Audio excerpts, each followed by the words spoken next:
우리 서로에게 문안합니다. 반갑습니다. 네, 또 인사하십니다. 힘냅시다. 힘냅시다. 네, 또 한 주간 믿음으로 승리할 수 있기를 바랍니다. 한번 기지개도 한번 쭉 켜시겠습니다.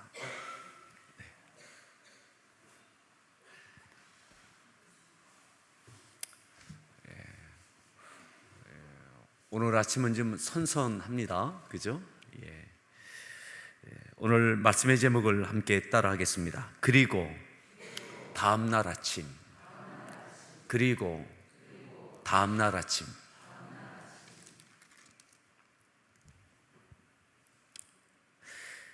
우리가 읽었던 23장 11절 토요일에 보았던 말씀의 마지막 절인데 다시 한번 더 보겠습니다. 23장 11절 말씀을 함께 합독하겠습니다. 읽습니다. 그날 밤에 주께서 바울 곁에 서서 이르되 담대하라. 네가 예루살렘에서 나의 일을 증언한 것 같이 로마에서도 증언하여야 하리라 하시니라. 그날 밤에 주님께서 바울에게 나타나셔서 그렇게 앞으로 바울을 통해서 또한 바울이 또 해내야 될 그런 사명을 말씀해 주시고 또 로마에까지 가게 되고 로마에서도 증언하여야 할 것이다. 적어도 로마에까지 가게 될 바울의 남은 믿음의 여정에 대하여 주님께서 말씀하셨습니다. 적어도 로마에까지 가는 것까지는 그의 신변이 주님께서 보장해 주시는 말씀을 해 주시는 것입니다. 그날 밤에 말이죠. 그날 밤에. 그리고 그 밤이 지나고 날이 셉니다. 그 다음날 아침을 맞이합니다. 자, 12절 말씀을 읽습니다. 날이 새매 유대인들이 당을 지어 맹세하되 바울을 죽이기 전에는 먹지도 아니하고 마시지도 아니하겠다 하고. 주님께서 나타나 주셨던 그날 밤이 지나고 그 다음날 아침 어쩌면 바울에게는 기대함이 있는 날일 수 있습니다. 주님께서 찾아와 주셨던 그 밤이 지나고 그 다음날 아침 기대와 설레임과 소망과 담대함과 그 다음날 아침이 왔습니다. 그 다음날 예루살렘뿐만 아니라 로마에까지 이르러 네가 증언하여야 하리라. 그 다음날 아침. 그런데 다음날을 맞이했는데 이 다음날 아침 어떤 일들이 있게 되어집니까? 유대인들 가운데 당을 지어서 무리가 맹세합니다. 어떤 맹세요? 바울을 죽이겠다. 바울을 죽이기 전에는 먹지도 아니하고 마시지도 않겠다라고 결의한 무리들이 생깁니다. 13절 말씀을 읽습니다. 이같이 동맹한 자가 40여 명이더라. 이렇게 바울을 죽이기 전에는 먹지도 마시지도 않겠다라고 뜻을 모은 동맹한 자가 40여 명이나 됩니다. 주님께서 전날 밤에 만나 주시고 그에게 담대하라고 말씀하셨는데 기대와 소망의 새로운 날을 맞이했는데 이 새로운 날에 바울을 향해서 어떤 일들이 기다리고 있느냐, 어떤 일들이 일어났느냐. 40여 명이 동맹합니다. 바울을 죽여야 되겠다. 죽이기 전에는 먹지도 마시지 않겠다라고 하는 굳은 결의를 한 사람들이 나타납니다. 자, 이 일이 구체적으로 이루어져 갑니다. 14절입니다. 대제사장들과 장로들에게 가서 말하되 우리가 바울을 죽이기 전에는 아무것도 먹지 않기로 굳게 맹세하였으니. 이 동맹한 40여 명이 대제사장들과 장로들을 찾아갑니다. 이 대제사장들과 장로들을 찾아갔다는 것은 뭐냐면 공회 71명으로 구성된 대제사장들과 장로와 서기관들로 구성된 이 지도자 그룹, 유다의 최고의 의결 기관인 그 공회의 핵심 멤버들을 찾아갔다는 것입니다. 그리고 이 공회의 압력을 행사하고 있다는 것입니다. 충분한 법적 효력을 가지고 있는 공회와 그들의 공회의 구성원들인 대제사장들을 찾아가서 우리가 바울을 죽이겠다. 이 죽이는 이 일을 행할 때에 협조해라. 여기에 대제사장들과 장로들, 공회의 구성원들이 동의합니다. 뜻을 같이 합니다. 주님을 만났던 첫날 밤, 그리고 새로운 다음 날 아침, 바울을 향하여 기다리고 또 바울을 향하여 이루어지는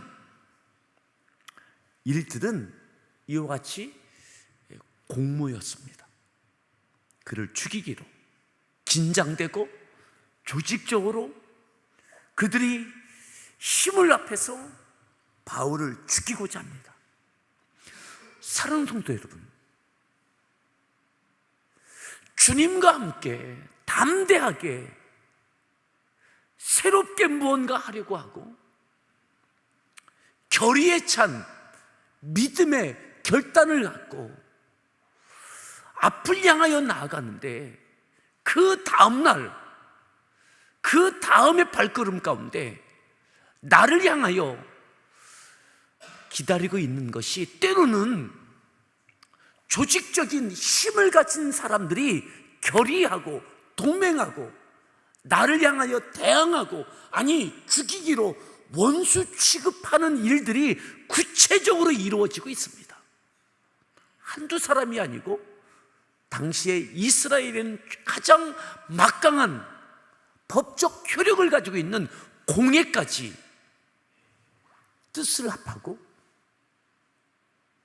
이런 일들이 전개됩니다. 주님과 함께 주님께서 만나 주셨던 그날 밤에 그 평강과 그 감사와 그 소망과 그리고 기대를 갖고 다음날 아침을 맞이했는데 나를 향하여 기다리고 있는 것은 이와 같은 현실이었습니다. 똑같은 현실.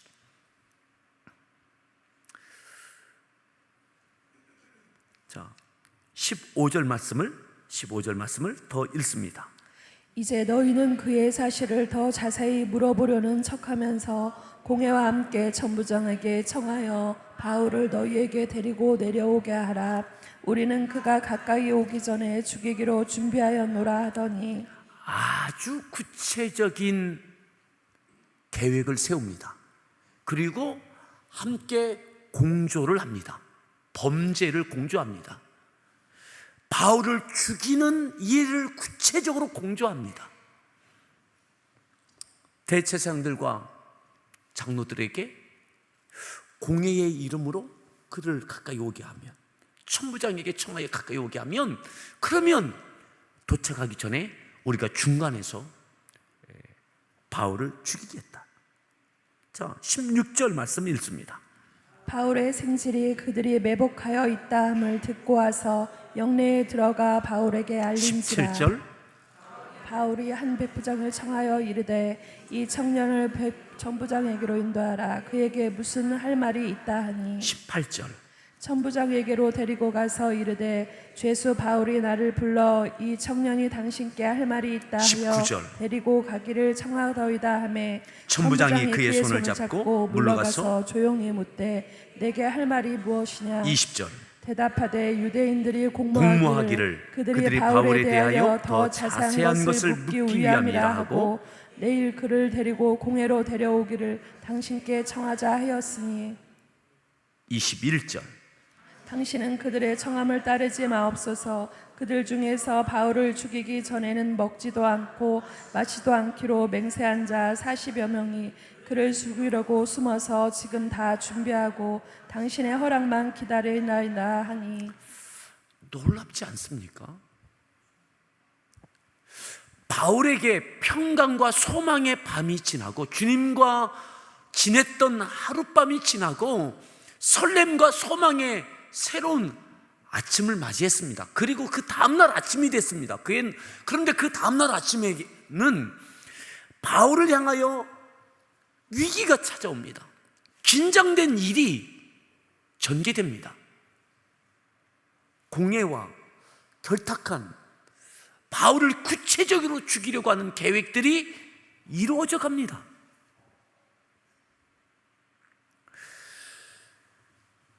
이것은 분명한 위기입니다. 두려움이 될 수 있습니다. 근데 보십시오.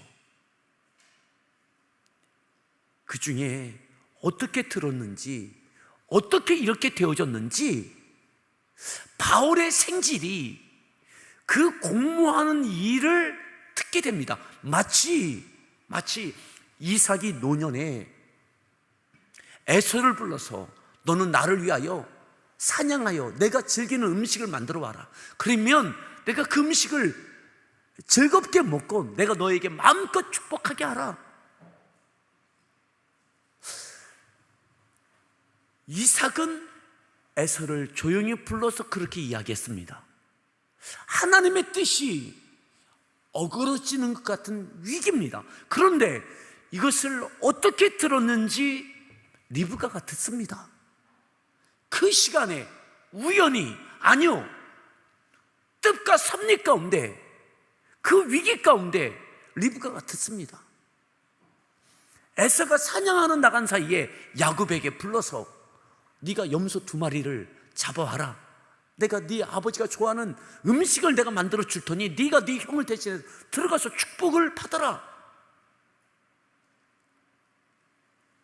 오늘 바울의 생질이 어떻게 이 공모되는 바울을 죽이고자 하는 40여 명의 동맹과 대제사장들과 장로들을 만난 공회의 당국자들을 만나서 협의하는, 공모하는 이 일을 어떻게 들었는지, 우연이 아니라 하나님의 뜻과 섭리가 그 가운데 있는 줄 믿습니다. 어떤 위기에서도, 어떤 두렵고 떨리는 하루아침에 평강과 담대함과 기대를 갖고 있었던 바울. 그런데 그냥 그 밤이 지나고 다음날 아침에 찾아온 이 위기, 두렵고 떨림, 긴장됨, 구체적으로 이루어지는 이 살해의 위협들, 진행되고 있는 이 공모의 일들, 조직적인 이러한 일들, 근데 그 가운데도 하나님은 역사하고 계신 거죠. 바울의 생질이 그것을 듣고 바울에게 찾아와서 이야기해 줍니다. 바울이 천부장을 백부장에게 이야기합니다. 천부장을 만나게 해달라고. 천부장이 이 바울을 통해서 이 생질의 이야기를 듣습니다. 바울을 죽이려고 한다고. 천부장 당신이 부를 때 가까이 오기 전에 매복했던 이들이 이 바울을 죽일 것이라고. 그러면 바울이 죽는 것으로 끝나는 것이 아니라 천부장 당신도 이 사람의 신변을 보호하지 못했던 책임도 당신에게 있지 않겠느냐고. 이 이야기인 거죠. 사랑하는 성도 여러분, 어떤 위기가 다가오고 어떤 두려움이 다가와도 그 다음날 아침에 어떤 일들이 전개돼도 하나님께서는 한 걸음 더 나아가는 우리에게 예비하신 그만한 은혜가 있습니다. 위기 중에도 그만한 위기가 있습니다. 절박함 중에도 그만한 위기가 있습니다. 때로는 숨 쉴 만큼의 은혜, 그래도 생명을 유지할 만큼의 은혜, 이 자리에서 완전히 벗어나지 못합니다. 하지만 이 죽음의 살해당하는 이 위험에서는 벗어날 수 있는 이 은혜,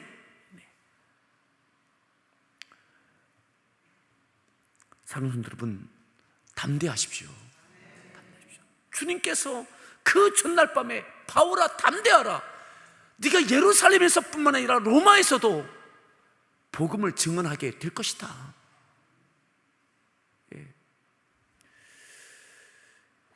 사랑하는 성도 여러분, 우리에게 어떠한 일들이 있든 그 당하는 되어지는 일들 가운데도 하나님의 은혜가 있음을 기억하십시오. 은혜가 있음을. 자, 22절 말씀을 읽습니다. 이에 천부장이 청년을 보내며 경계하되 이 일을 내게 알렸다고 아무에게도 이르지 말라 하고 23절. 백부장 둘을 불러 이르되 밤 제3시에 가이사랴까지 갈 보병 200명과 기병 70명과 창병 200명을 준비하라 하고 24절. 또 바울을 태워 총독 벨릭스에게도 무사히 보내기 위하여 짐승을 준비하라 명하며, 이 위기 가운데 바울을 가이사랴에 있는 총독에게 그 신병을 인도합니다. 이 천부장도 큰 경계심과 위기의 마음을 갖고 많은 것을 준비합니다. 바울 한 사람을 위해서 보병 200명, 기병 70명, 창을 가진 자 200명을 무장한 자들을 준비시킵니다. 300명이 넘는 사람으로 바울을 호송하게 만드는 것입니다.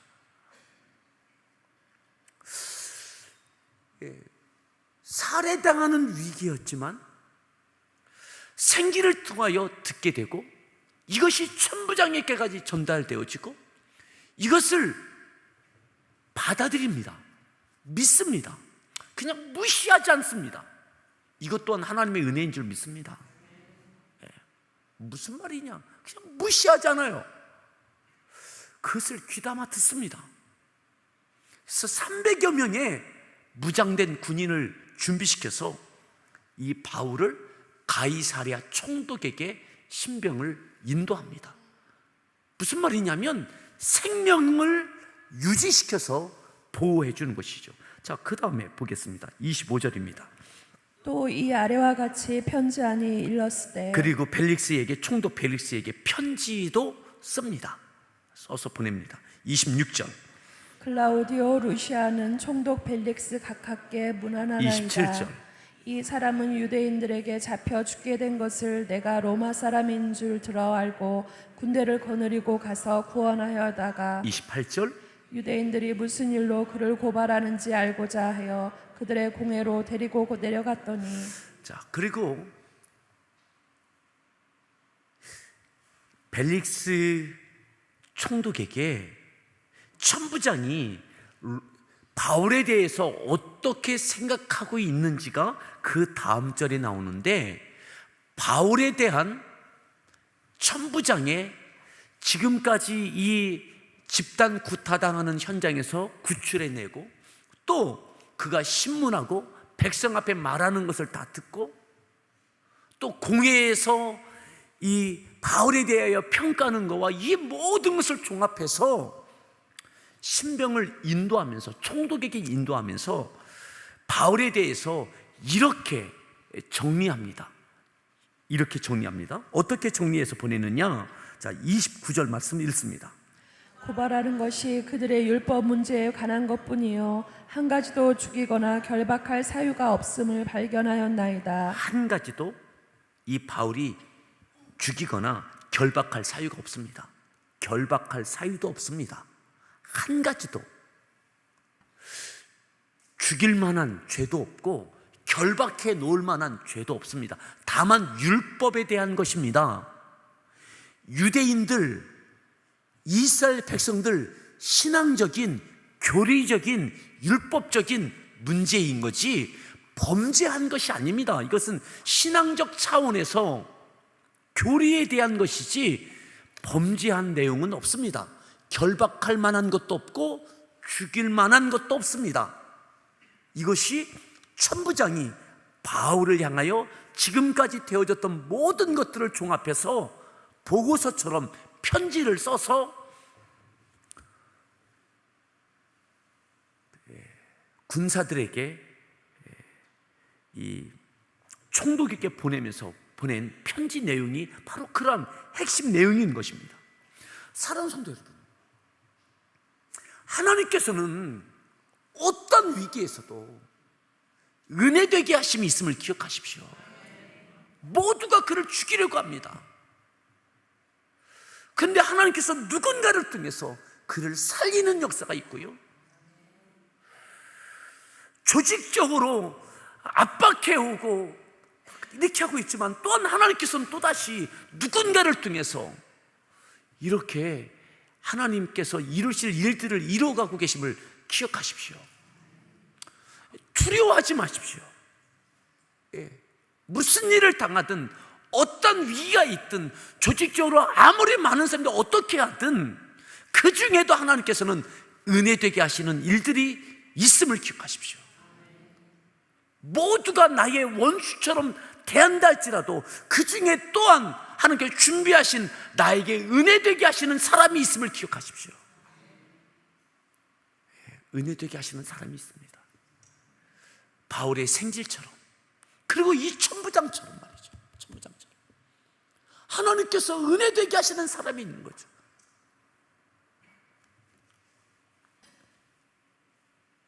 자, 30절 말씀을 다시 읽습니다. 그러나 이 사람을 해하려는 관계가 있다고 누가 내게 알려주기로 곧 당신께로 보내며 또 고발하는 사람들도 당신 앞에서 그에 대하여 말하라 하였나이다 하였더라. 나는 천부장이니까, 군인이니까 총독께서 이 모든 것을 종합해서 공회도 부르시고 또한 이 바울도 불러서 정식 재판을 통해서 총독께서 판단하십시오 하고 모든 자료와 또한 바울의 신병을 인도해 주고 있는 겁니다. 이렇게 그러니까 이 천부장의 이 보고의 내용이 이 총독에게 바울을 향한 첫 인상이 되는 겁니다. 첫 인상. 자, 보겠습니다. 31절 말씀 읽습니다.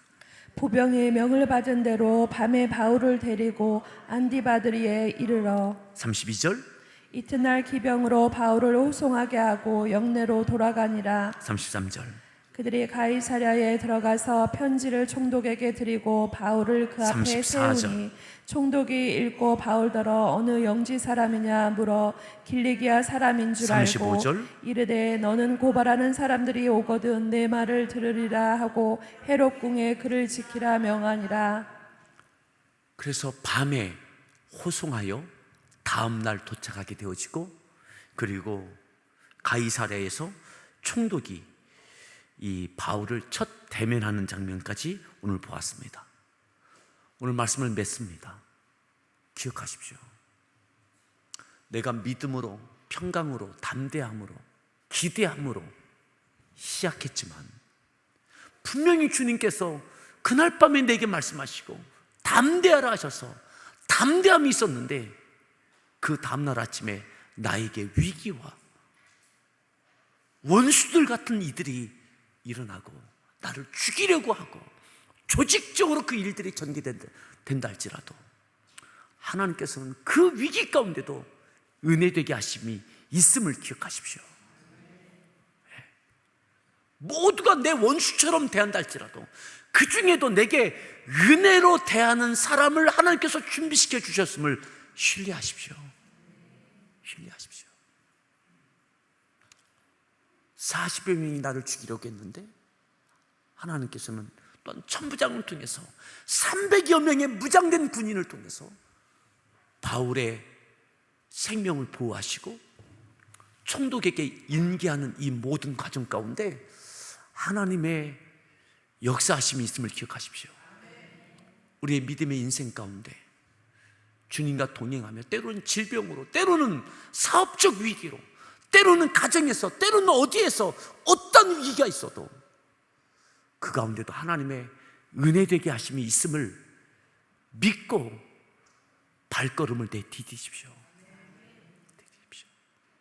순간순간 하나님께서 바울을 이끄심처럼 바울을 보호하시고 바울을 통하여 또다시 하나님의 역사를 이루어 가시는 것처럼 우리의 믿음의 인생을 통해서 그렇게 행하실 하나님을 찬양하며 나아갈 수 있는 담대함이 있기를 바랍니다. 이 과정 속에서 바울이 무너지지 않습니다. 무너지지 않습니다. 함께 기도하겠습니다.